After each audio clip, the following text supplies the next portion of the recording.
It's no surprise that a lot of people want a body which, looks pretty nice and is also athletically capable, and not everyone wants to be that absolutely bloat-maxed GH monster who can't walk across the parking lot without getting leg chafing and gassed out. He's got the mobility of a rusty padlock and about as much balance as a drunk 17-year-old. It's interesting to consider that weight training in general in the past historically was mostly used as a tool to be better at things like sports or even soldiers going to war, but now we've just made the weight training the sole purpose for weight training, which is kind of interesting. It's kind of like that guy who's a sneakerhead and has $10,000 worth of sneakers but still dresses like a prisoner of war anyway. It's like, wait, we're missing the big picture here, lad. All that time and effort just to sculpt a body that's not really any more useful than the body you started with outside the gym. It's always been a bit strange to me, so it's kind of nice to see people are catching on and thinking, well, I don't really need to get any bigger. I'm kind of happy with the way I look. I'd rather just build some other skills. I think that's kind of cool. So why even do this? Well, there's a lot of advantages to things like running and things to lifting weights, but some of them are specific to the certain thing. Weights and running is kind of the general thing a lot of people are falling into now, which is, I'm certainly not against. You get some bone health and of course some strength from the weight training. And from running you get cardiovascular health, you actually build more blood vessels, which is something you're not getting enough of when you're actually doing weight training, because it's not really training your heart as much, and also cognition. And lactic acid you don't get a crazy amount of in weights and running compared to something like doing hill sprints, so that can be pretty helpful for brain health as well. So you're getting different things from these different things, and actually mixing different training disciplines together is also really beneficial for health and also longevity. Looking at the study out of Harvard, weightlifting alone was linked to 9 to 22% lower risk of dying, whereas aerobic exercise, such as running, lowers the risk by 24 to 34. So it's like, oh, running's good, right? Better than weightlifting. However, if they do both of them together, the risk of dying is 41 to 47, which is like double the others. So it's very clear here that mixing multiple disciplines of training is just good for you. Like, there's no denying that. Longevity generally is a pretty good marker of your current health and your longitudinal health, so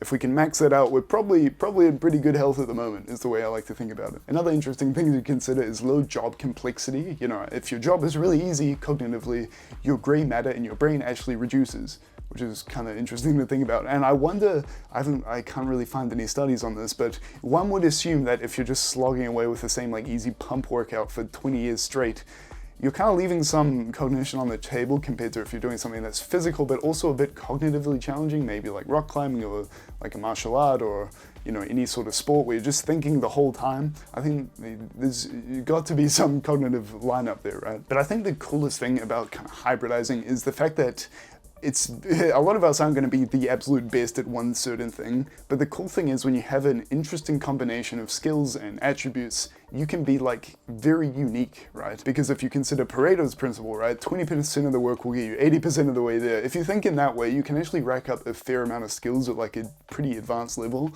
without getting expert. If you just stack them all together, right, you can get a lot of skills, which is the cool thing. Like, this guy looks jacked and lean, he can run marathons, can free dive to 30 meters, and is a jiu-jitsu blue belt.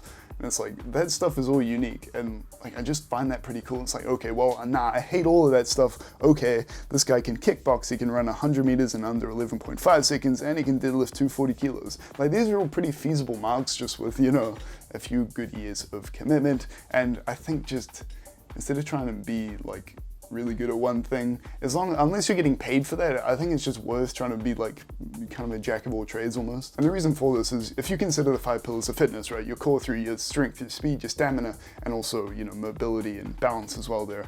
If you're training all 5 of these through various disciplines, and they're all 5 of these are at a good level, you can pretty much pick up any activity and excel pretty quickly. Take sprinting and long jump, which is what I train for example. This kind of works on all of the pillars, except maybe fitness, long cardiovascular endurance I don't really have, because it's not really something I train for, just because it takes away from some of the power. But anyway, someone training for something like martial arts where it hits really all 5 pillars, trust me, you'll be able to pick up pretty much anything and progress really quickly, which is part of the fun, right? Especially when you consider the 80-20 rule, the progress is going to be really quick at the start.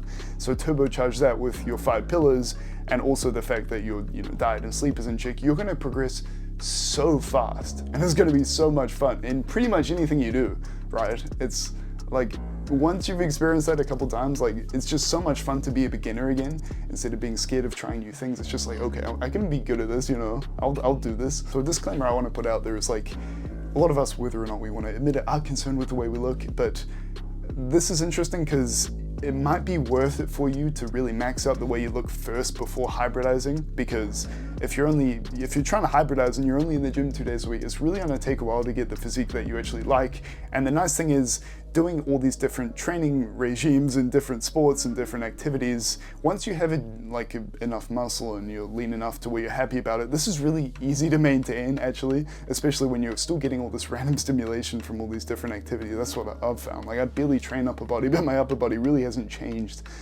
since I really tried to push it like a long time ago now. But yeah, that's just something to consider, because it's not going to get you jacked and shredded training all these different things, at least not quickly. So if that's an issue for you, you might consider just doing like a couple years just purely trying to get in better like physical appearance. That's up to you. But yeah, I think there's just so much to sink your teeth into out there. I was worried for a little bit that this is going to be the new trend of just gym bros. They just gym like 5 days a week and do like one run, and they're like, oh yeah, bro, I'm a hybrid athlete. It's a big cringe. Like, I find it a bit strange when people are trying to reap validation before they've actually accomplished something. Like, I was listening to these two people talk in front of me once, and this guy was talking to this chick. He's like, oh, I've actually started learning Spanish, and the chick was like, oh, hablas español, which I'm pretty sure means, do you speak Spanish? I don't speak Spanish. And he was like, I'm just learning. It's like, dude, learn a little bit first before you start. Oh, I'm learning Spanish, you know. Anyway, a side tangent. That's the video. Hopefully you enjoyed. Considering doing like a video as well, just to follow up like how to actually get your foot in the door with hybrid training and what are the things to avoid. But if you did enjoy, let me know what you thought about it. Drop a like, and I will see you next time.